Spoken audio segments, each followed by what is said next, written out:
So for this vlog, I'm going to try something a little bit different, kind of impromptu, but I want to get it out on Friday. Obviously it's not Friday right now, but that's when we've been doing the vlogs. So I want to quickly hop to it. So the production is just going to be me sitting here.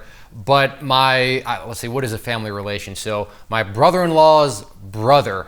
So I don't know, does that make him my brother-in-law?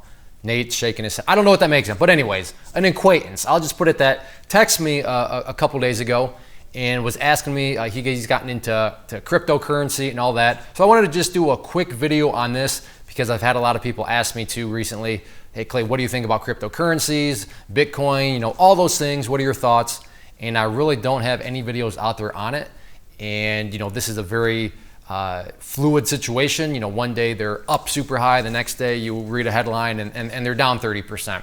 So I want to quickly kind of go through this text because I have a feeling that several people are probably wondering the same thing or some variation of it. So let me grab the phone and I'm going to just tell you all, what I told him and then make a couple other comments on cryptocurrency. So, and I'll put this up on the screen too so you can see the text, but he says, been plinking around with crypto the past 4 to 6 months, seeing some staggering gains. Anything I need to be thinking about, anywhere you could point me? Hope all is well, Clay Trader. Hope to see you all again soon. Well, first thing, he really calls me Clay. So that was just, it's not like in person I'm like, you need to call me Clay Trader. That's not how it works. I'm weird, but I'm not that weird, okay? So, but anyway, so he's been trading for the past 4 to 6 months. And a little bit of context, maybe you're not familiar with cryptocurrency, but the past 4 to 6 months and even longer than that. But the cryptocurrencies, they've made quite a nice gain, And Will is his name. In Will's perspective, he's used the word staggering. So he's looking at some staggering gains. So what should I do? And I have another video on this, but I want to apply that same topic because it applies right to cryptocurrencies. And I think a lot of people get mixed up when they hear the word sell. If you tell somebody to sell, their mind automatically goes to, let's just say, for example's sake, you have 10 Bitcoins. So just to keep the math easy, 10 Bitcoins. If you were to say, all right, well, why don't you sell your Bitcoin? Most people, especially newer people, are going to think, sell? But I mean, what happens if it goes up? They think that sell means sell all 10 Bitcoins. But that's not what sell means.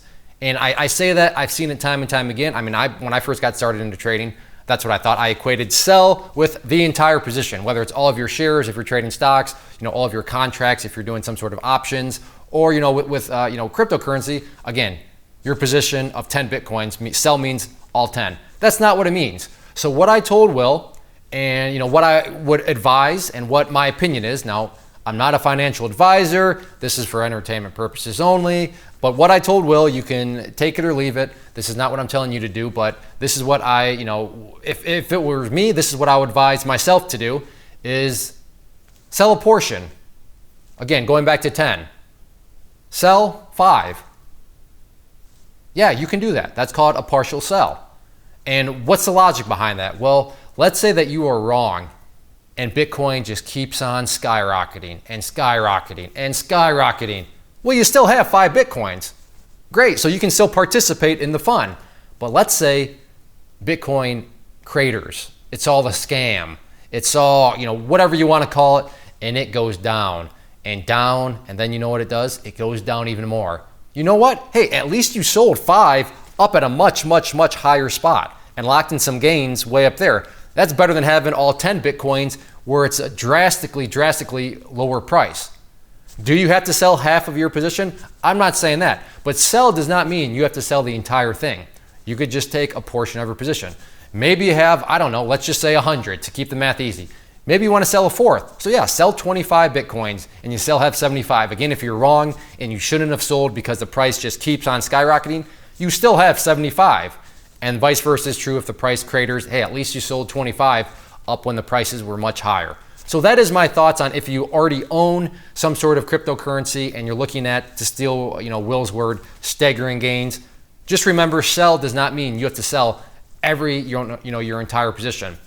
And then the second part of what do I think about cryptocurrency? Should I trade it? Should I invest in it? I personally do not, but that doesn't mean you shouldn't. My only word of caution would be the money that you have. Can you take that money out into the backyard and light it up with a match. And if you do that, it doesn't make any difference.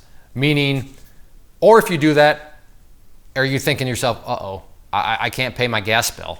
Uh-oh, I can't pay my rent. Uh-oh, there goes my mortgage money. If that's the case, then no, you should not be getting involved in cryptocurrency at all. For that matter, you shouldn't be trading anything.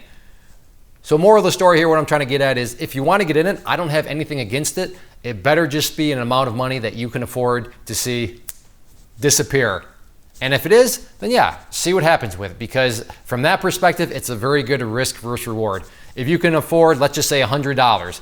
If you can afford to flat out lose $100, then the risk is what? $100, which we've already determined you can afford to lose. What's the possible reward? Who knows? Maybe cryptocurrency is the next huge mega thing, and that $100 becomes a whole lot more than just $100. So you're risking $100, you're risking some amount that you can totally afford to lose for maybe much bigger upside. So that is what I think. Should you do it? Yeah, go for it if you can if you can afford to lose that money, every single penny of it, because that is a real possibility. Maybe this all turns out to be some fly-by-night thing and it goes to zero, but you know what? It was money that you could afford to lose in the first place. So, it is what it is. It's not like you're going to be living underneath a bridge or, a cardboard box or, a little coffee can. None of that's going to happen. Now, a lot of people, and then the final thing is, I had a comment, oh, blah, blah, blah, Bitcoin, cryptocurrencies, it's like the next internet. And maybe it is, but you have to also remember that for every internet that happened, for every big technological thing, think about all the things that fell by the wayside.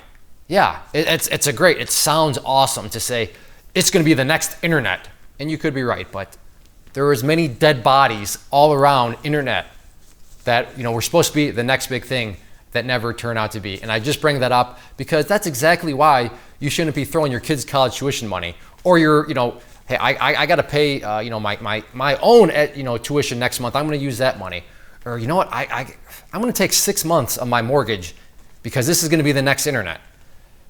Be careful with that logic. Be careful with that logic. There's a lot of dead big ideas surrounding the internet, which did ultimately work out. So hopefully that helps you out, especially if you're one of those people that are holding some sort of cryptocurrency. You're up pretty big and you're not quite sure what to do. Remember, sell does not mean everything. Remember, if you want to get involved, just use money that you can afford to light on fire and see it disappear, and it's not going to affect your life anyways.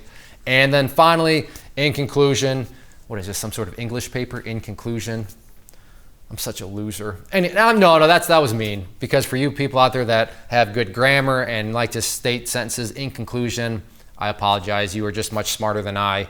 Oh, I did it. Nate, are you impressed? Nate, this is a vlog. You're allowed to talk. Nate, say hi to the viewers real quick. Mic on. Are you in cryptocurrency? Yes, I am. Are you really? No, I'm not. I don't have any. Do you have any thoughts on it? I don't. I wish I would have gotten in 3 years ago. Yeah, That's my only thought. I do too. I'll fess up to that. I wish I would have gotten in. What? It was funny. There was a college bowl game that I saw like 3 years ago, and it was like something, the Bitcoin Bowl or something. I'm like, Bitcoin Bowl? What? What a big? And yeah, I just kind of, if I would have bought in then, maybe a viewer actually was like, yeah, that's why I bought in, because I watched the Bitcoin Bowl. I don't even know what teams are playing. But anyways, yeah, I wish I would have bought 3 years ago too. But so that's my thoughts.